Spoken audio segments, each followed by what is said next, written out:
welcome back.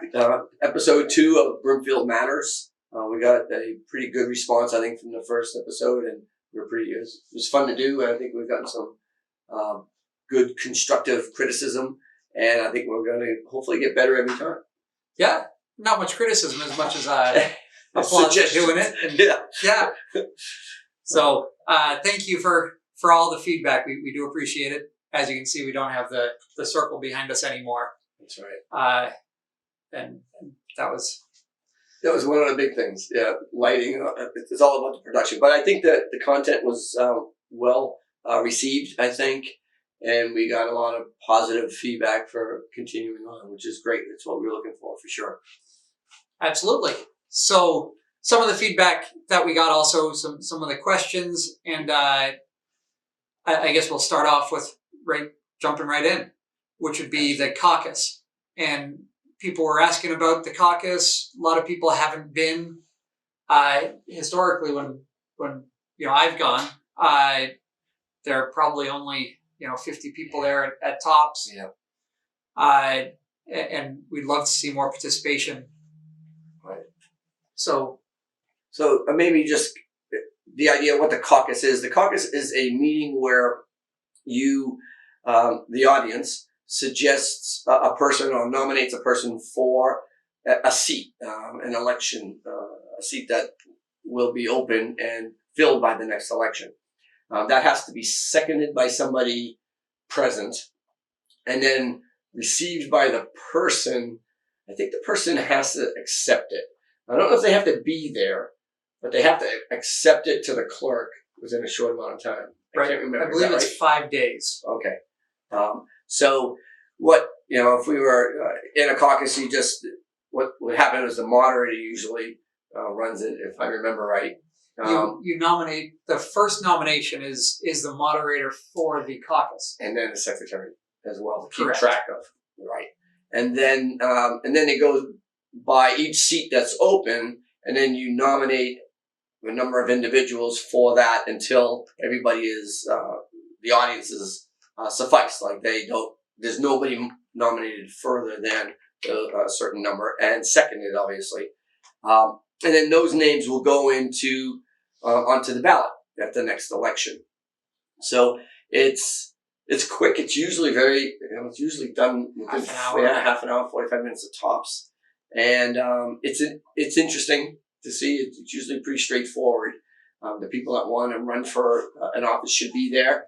And ideally, somebody right there will second it, and they get their name right off the bat. Right. So I just pulled up. We went dim, which is fine. And we pulled up the warrant itself. So we've got a couple of positions that are being that we need to vote on at the election. So all of these will have to get somebody nominated, somebody second that nomination, and ideally the person would be present and they would accept it there. And the acceptance would be in 5 days. They have to sign their name, saying that they've accepted. So we're looking for a moderator for a 1-year term. Although on the town meeting, we're voting to change the moderator term to 3 years. Right. That's going to be one of the warrant articles. Just for continuity, it just made sense. 1 year for some of these positions just didn't make sense in the past. So. Right. So we have moderator for 1 year, and then there are 2 open spots for selectmen, each being 3 years. What else we have? The Board of Assessor. Mm-hmm. There's 1 assessor for 3 years, 1 Board of Health member for 3 years, 2 elementary school committee members for 3 years each, a planning board member for 5 years. So that's an interesting one. The planning board, right. You actually get appointed for a 5-year term. Right. There are 5 members. Each member gets, there's 1 new member every year. And that makes sense when you look at planning. That just so that there's continuity about what's going on, what projects are going on, what items have come before the board. Some of them linger a little bit. I think for continuity, it does make a lot of sense to have that longevity on the board. It really does make sense. And actually, at this point, we're going to try to get at a future meeting. We're going to try to get someone from the planning board, and I would just like to do a shout out for Dave Killian. Yeah. Who, you talk about longevity. There has been a Killian on at least one Brimfield board for the past 80 years. Crazy. Dave has been on planning board for the past 42. It might be 43 now. Yeah. So you want to know about any planning issue in town, the chairman of the planning board knows it. 100%. Yeah. I mean, they asked a question about a piece of property, and he'll go back 3 generations, who owned it and why, and some story behind it, like what happened on it. Oh yeah, something like that. Yeah. Actually, we're deviating now, and sorry for that, but we can do that. There was a fun discussion I had with Dave about the old lock and safe at the town clerk's office, and we had to pay someone to come and break the lock because no one knew the combination. Right. And I was telling that to Dave, and Dave goes, "Well, nobody asked me." Yeah. When I was a kid, my dad was on the board of assessors, and he had me unlock the safe. So probably 1,000 times. I bet it was probably written on the wall somewhere on there, just so he could remember it. It's carved in. Yeah. That's fun. All right. So then there's a cemetery commissioner for 3 years. One cemetery commissioner, one tree warden for 1 year. That's another one that probably should be 3 years. Yeah. Continuity too. I agree. The 2 library trustees for 3 years each. And then the Harding Fund and Lincoln Fund. We have 1 Harding Fund trustee and 2 Lincoln Fund trustees. These are kind of interesting. They're funds from old families that have left money for the town, and they do good things with the money, and and I don't know a whole lot about it. Right. My understanding is there's a pool of money, and they do a lot of mini grants for the senior housing, for other, give some money to the schools and you're basically managing that fund for the 3 years. For those funds. Yeah, it's not talked about as much as I think the people who know about it. Yeah. And everybody else doesn't, that kind of thing. And I know that there's an application process, because I remember some of it being used a few years back. I can't remember exactly what it was used for, to be honest. I think at the start of COVID, they did something with it. Yeah. And that was kind of the more public thing that I've seen with it. Yeah. Yeah, because I remember coming before the board, at least in some, even if it was just a notation, this is what was going on. I do remember that. Yeah. Within the last few years. Yeah. And then, so we've got the 2 different school committees. There's the elementary school committee and the Tantascwa Regional District. And that's for the obvious elementary school. And then working with the junior and senior high. So, and we've got one of those. Yeah, there's one of those opening and stuff. And the other thing that's interesting is the caucus has special requirements. And during COVID, when we had, there was an upheaval of when the meeting was the annual town meeting was going to happen, and the election was going to happen. They had to change those dates to try to figure out what was going on. And the state had all sorts of legislation going through. But one thing that came up, and when we were making the new dates, is that the caucus has to happen no sooner than 38 days before the election. And I think if you wanted to get a nomination that was, I thought there was some written request to be on it, and I don't remember what that time frame is if you didn't make the caucus, but and I don't remember the time. Yeah, if you want to do a write-in candidate, but it's 38 days, I think, before the actual election is set, and so that actually ended up being a little bit problematic last year, 2 years ago, I guess, when it was. I think 2 years ago. I don't remember. It was during COVID. It was during the height of COVID when things were hitting the fan, and there was a lot of time spent talking with the state to try to make sure that happened. So this caucus is happening on, if you notice the date, the 19th. It's a Tuesday night in April, and it starts at 6:30, which I think is what time it's always started. It's just the way it is at the town hall. So that. I think it's interesting to go and see who shows up, who wants to do things, and and hopefully everybody will be there. Yep.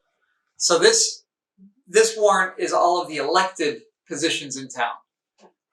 There are the appointed positions in town that we talked about a little bit last week, which we can also see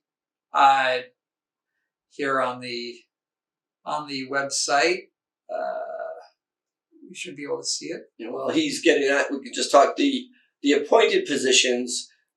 Many of them are just for 1 year, and we started trying to get all the boards and committees to get their nominations for the open seats to be filled at the beginning of the new fiscal year, the July, as soon as the new boards are kind of put into place. And we're trying to do that just to try to keep track of them and have some control, because it is sometimes they would be filled midstream during the year, and people didn't know exactly when they were filled and what date and what position technically they were filling. Are they over this year? Is it the seat that was open for 2 years or whatever? And so it is important that people, if they want to get on a committee, they should write a letter of intent and get it to the board now in anticipation of that, because then things could hopefully we can get our ducks in a row and get all those nominations in and people appointed in a timely manner. Absolutely. So we do have the list, and I hope everyone saw how I did that. I went to the Board of Selectmen page to the FY22 appointments, and you can see where these vacancies are. You can also see on the list the terms that are going to be up. I just picked conservation. There are already 2 vacancies, and it looks like there's three positions that are going. Well, I guess 2 plus the 2 vacancies are going to be reappointed. So if anybody's interested, you submit a letter of interest to the select board. It's also very advisable to go to the Conservation Commission or to whatever commission you are, so you can start to understand what's going on with these boards. Yeah, and I remember when we were talking about them that we were asking the boards themselves to give us their endorsement, or give us their idea, like the multiple people, just so that they knew who was becoming a candidate for the positions, because it just made it make more sense that they knew what was going on as well, for sure. Absolutely. All right, so I think that hopefully that explains the caucus, especially because that's coming up. We wanted to make sure that we focused on that and the ongoing open positions. One thing that also came up was just talking about voting during the select meetings on topics that are related to the flea market, with potentially flea market operators on as members of the select board. So it definitely is a very tenuous situation where you just need to make sure that all the ducks are in a row. And so we did reach out. The board, as a group, reached out for counsel for clarification on some things. And what they said basically is, as long as you have a quorum, you can have a meeting. All right. So a quorum, we kind of talked about last time. The quorum being 3 members of a 5-member board minimally showing up. So then when you are talking about something like the flea market operators, I think particularly, we just need to have 2 members of the board that is present vote in favor of that operator license. So it might be that somebody abstains. It might be that even somebody votes no. But as long as 2 people of the sitting board can vote, then that operating license will go through. So it can be 2-1-0, meaning yes, no, abstain, or 2-0-1, which would be yes, no, and abstain. Right. So you can do that. You can't have a vote of 1. And that was a big thing. You just so you could never have a vote of 1 person supporting it. So it gets a little bit, sometimes it might get a little bit hard to get that differential. Right. the combination of this board, where in particular we have 2 field owners, Right. and I'm an abutter to the flea market. Right. So it does make things difficult in certain situations. And I had to look this up for myself. Under the conflict of interest laws, there is and the attorney general who oversees the conflict of interest laws, they put out advisories for the different boards, and some of them, don't mean much to anybody, but some mean something to a few, such as myself.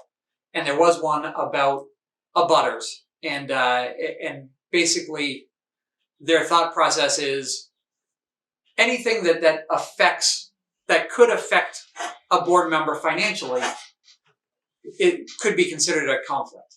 So anything that happens to your neighbor, whether good or bad, could affect, I guess I'll say my neighbor, could affect the value of my house, could affect, my financial well-being.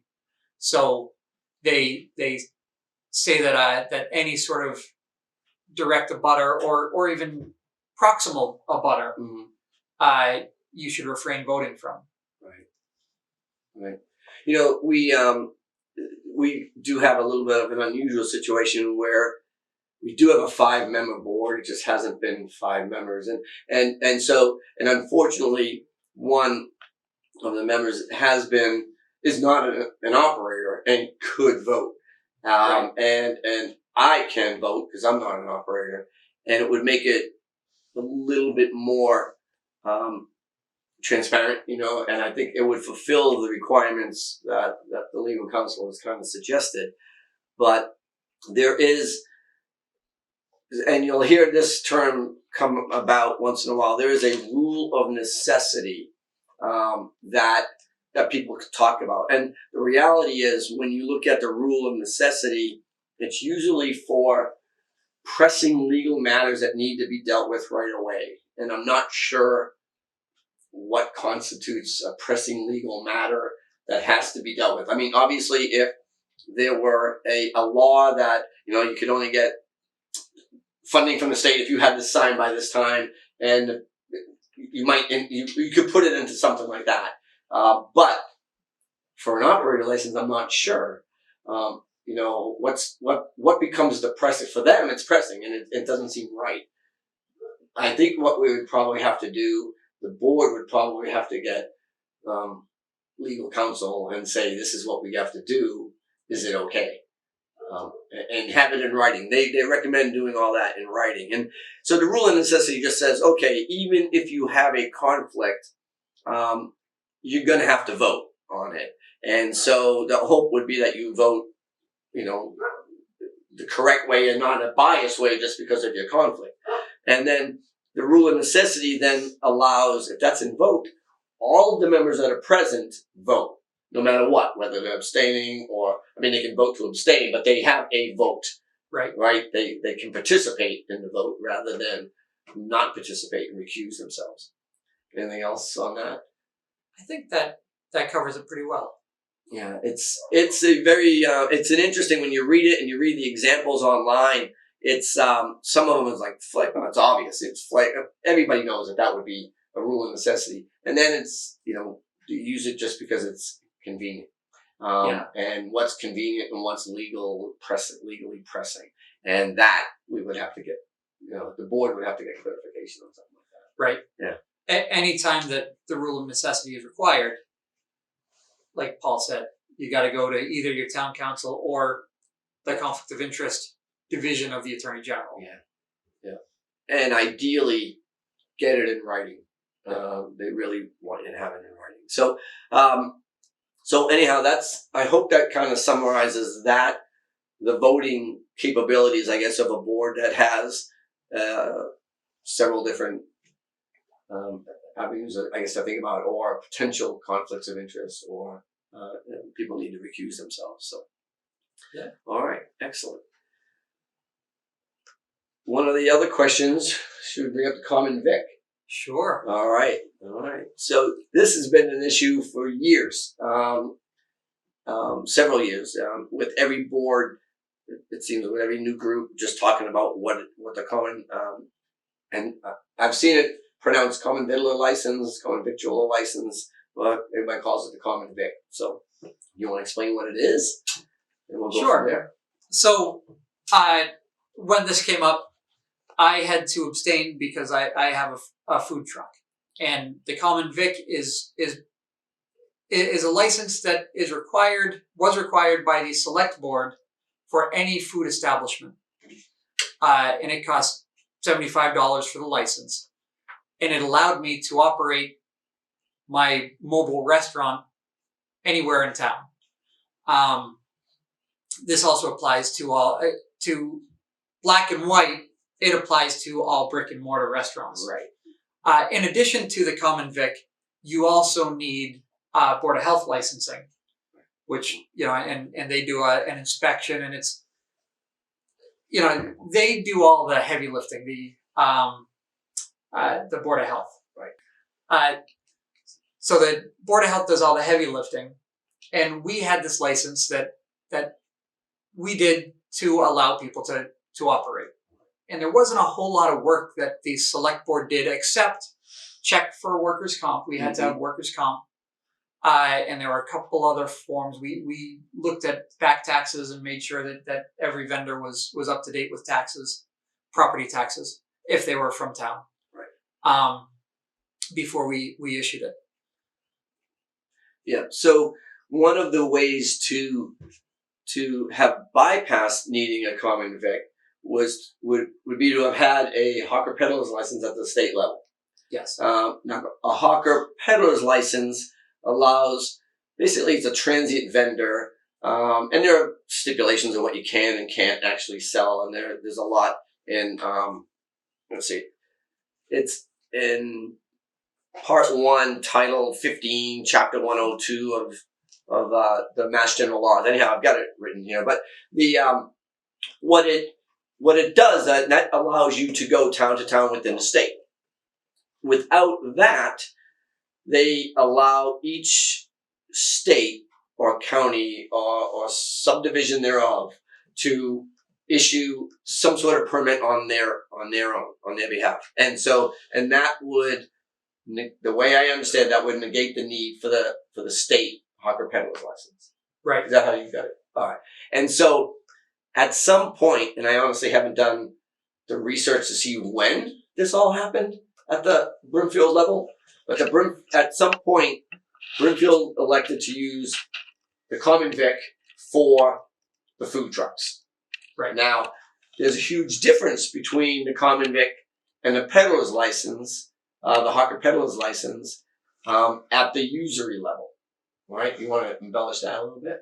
So the big thing with the common vic is it is a company-wide license. So I've got a single food truck.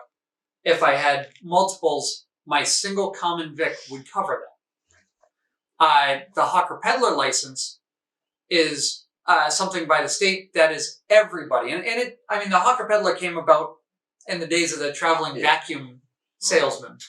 And any vacuum salesman from, whatever Electrolux that came out had to have this license. Now you're dating yourself.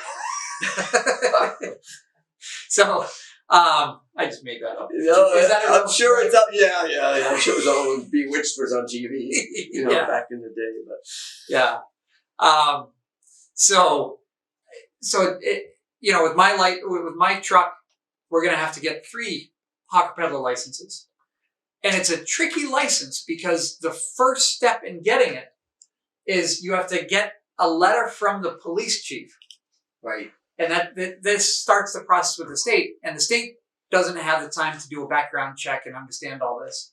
So they ask the police chief of whatever town you're from to write a letter that attests to, myself being of good moral, good morals and integrity, which, hopefully the chief would give it to me. But being a selectman and all, but that doesn't make not that no, that doesn't count. do it. but you know, Well, what happens if you're from out of town? you have to go to your town and get it. So it's a So state it's a level town. I I gotcha. I'm going to turn this off. So, well, clarify this then. If you have a food truck with 4 people working on over the course of a 5-day event, do you have to get one for each one of them, or do you have to have one for the owner of the food truck, and they work under his hawker peddler's license or hers? So, I am still working through the red tape. I read it. I didn't understand it. The wording looks to be the owner and it's for the owner and their agent. Okay. You know, which to me sounds like, you know, if you work for me, you'd be covered. You'd be covered. But talking to some state level people, they're saying that it's everybody needs it. So if you had a truck that had 3 shifts or 2 shifts over the course of several days, each person that's working in a truck might require a hawker peddler. And it's every person that would touch money. And that's a distinction as well. Oh, okay. Okay. So that makes it interesting too. Yeah. Yeah.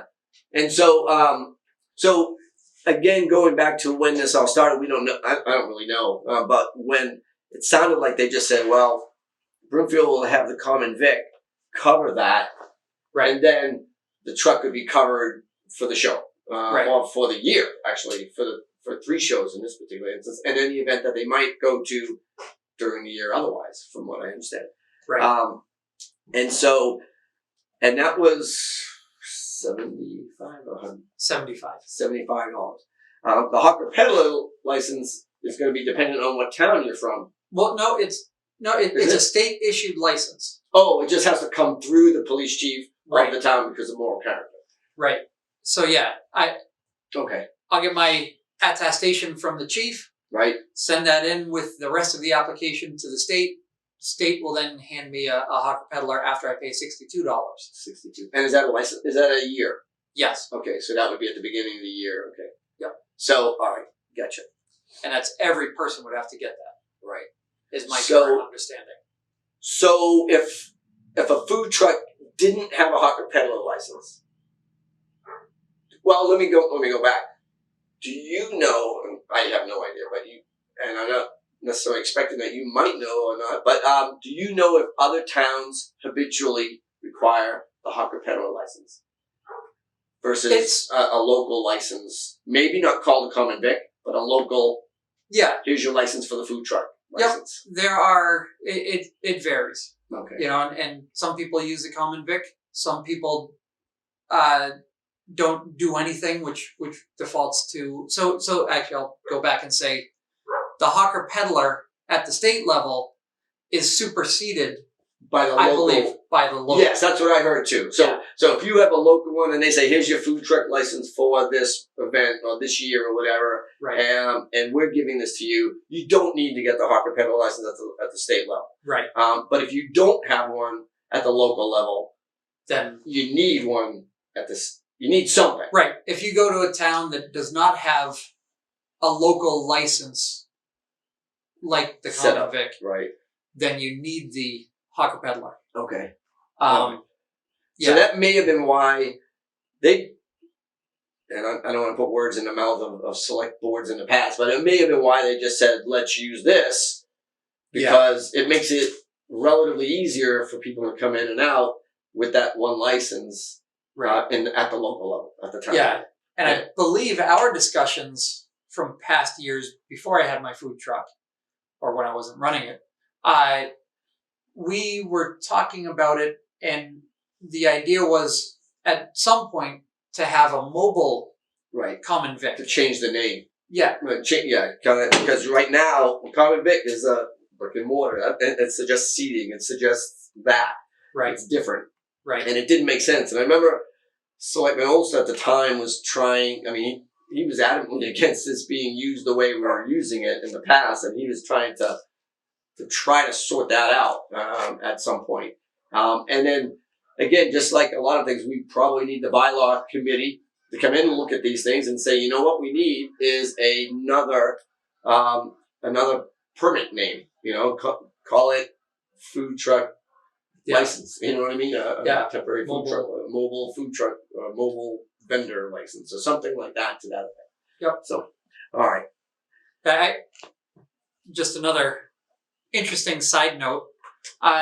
As I've talked with some people at the state, they were talking about how some places don't even have it consistent through their jurisdiction. So, like in Boston, all right, you need a hawker peddler for the north end, but if you're down at Quincy Market, you have to get a site specific license, and you don't need the hawker peddler. All right. And the Boston Common is the same way. Oh, interesting. So yeah. So I mean, I think one thing that just bring now all of a sudden is a point of interest is how many food truck vendors have state level hawker peddler licenses versus do they usually rely on the local? And I'm gonna maybe answer my own question because over the years they've always come in for the local. Right. And so I'm assuming that that's kind of what they do. And because if they got the hawker peddler license and then they needed a local, they need the local. So they'd be double paying for the local because they need the local. So it doesn't make sense, right, for them to have the state level. But if we take away the local, that becomes an issue. Especially timing becomes an issue because we've got a show in May. And I don't know if the state works that fast. Right. In fact, I bet it doesn't.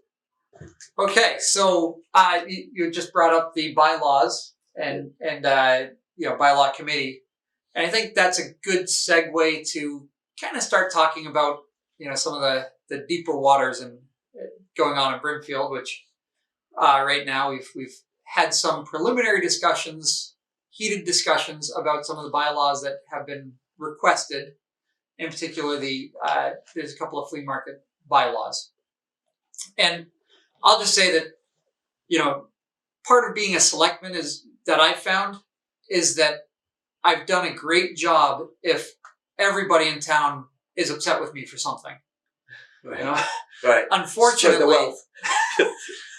nobody sees the other half of the time where I'm supporting something. Right. It's everybody just wants to see the negative But being a selectman, hopefully if it's done correctly, you're not fighting for anybody, you're fighting for everybody.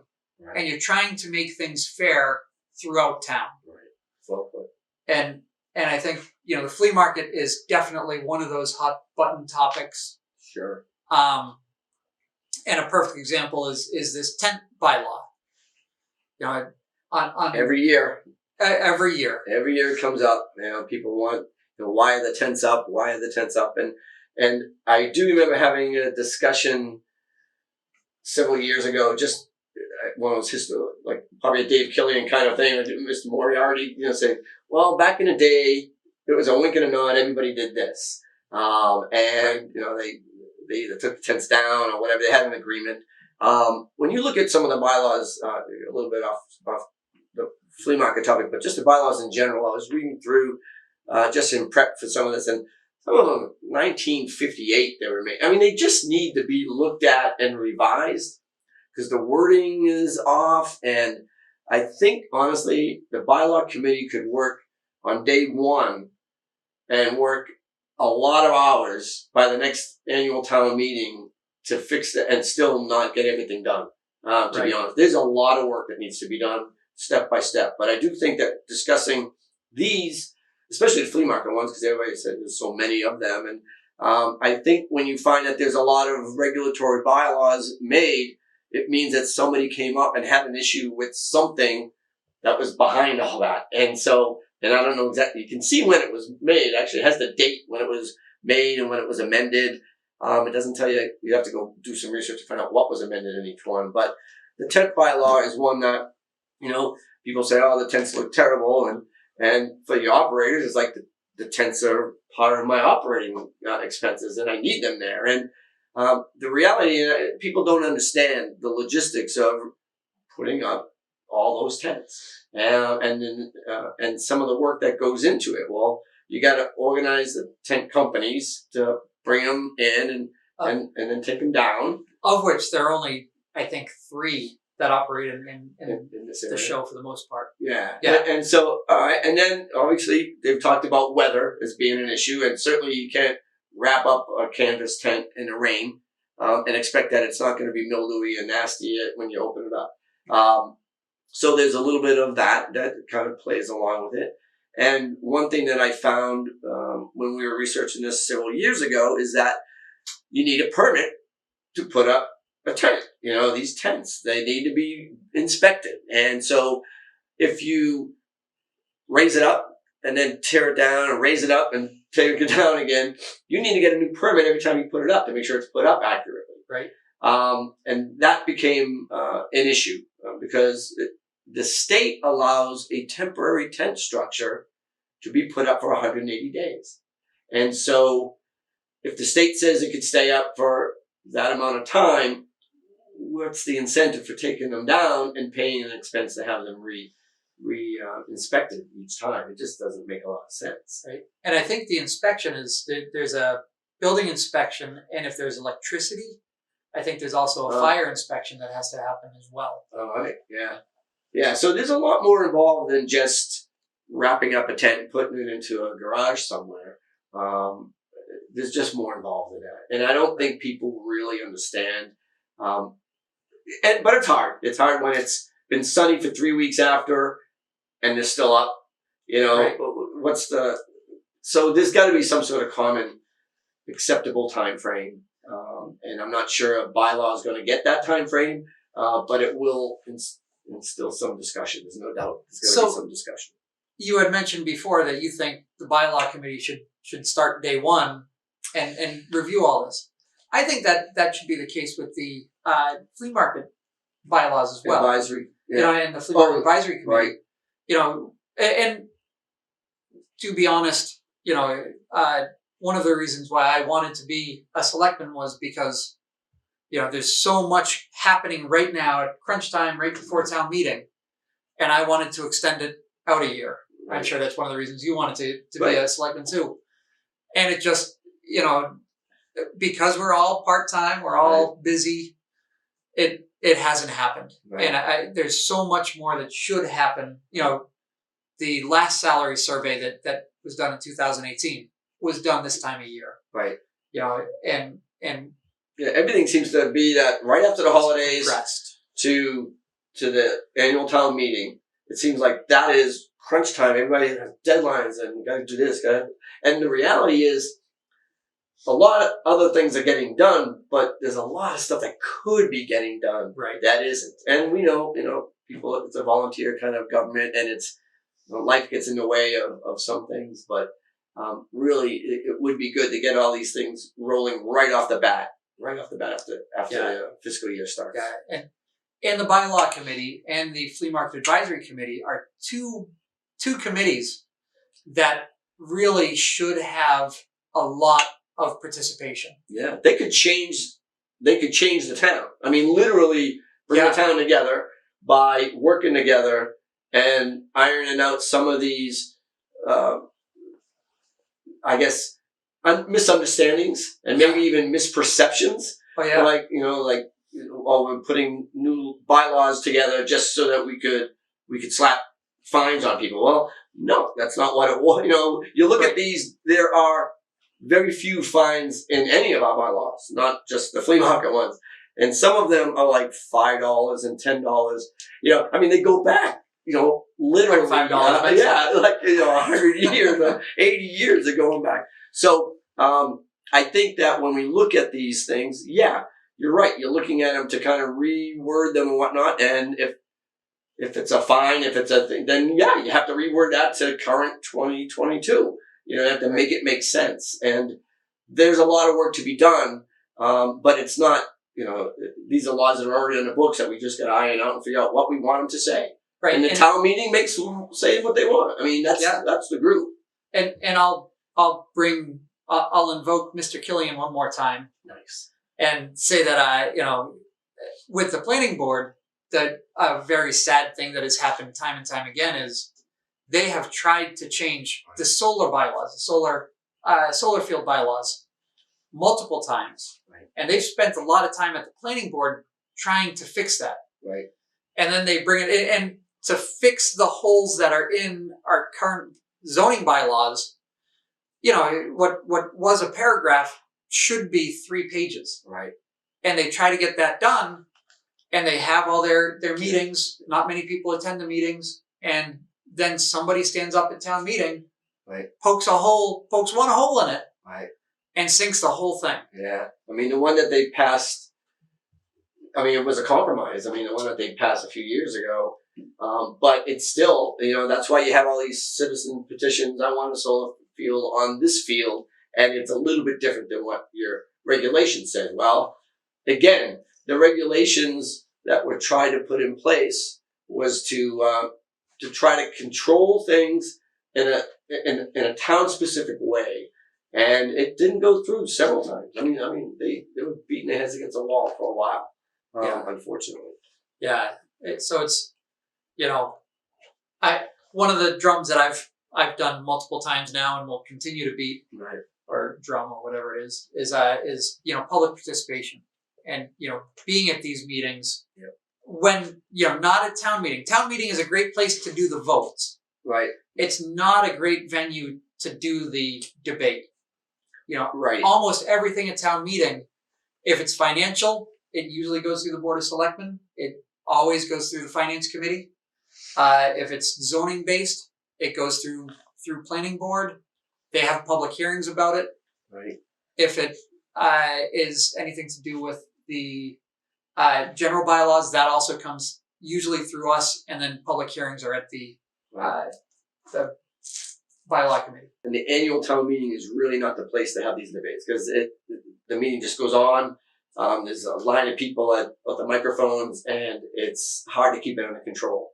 The moderator has a lot of job to do. Right. when it's emotional like this, and it usually happens. I mean, with these citizens petitions that are trying to get around a certain bylaw, and they just want to. Yeah, everybody talks about spot zoning and all that. I mean, these key topics come up all the time, but they don't need to be. If the laws are written well, they shouldn't have to come before town meeting. Those discussions. Yep. Yeah. All so right. I think that maybe covers a lot for tonight. For this episode 2, I guess. Our videographer is sleeping now. Yeah. And so, no, I think that was a lot. Maybe what we'll do is we'll take up the individual bylaws and maybe just explain what they are. And we could even have them posted behind us or online. We could do it maybe with the teams too, so people can see and watch the video or something like that. Yeah, maybe next week we'll try to do a more interactive. Yeah, that would be good. Yeah, that would be good. Let's just see if we can get people to kind of participate and maybe have something to say on these topics in particular. So, yeah, I thought it was good. Good discussions. Yeah, and thank you for all your input and and questions. Keep those coming, and we can broach those subjects. Yeah, absolutely. All right, thank you very much, and good night. Right.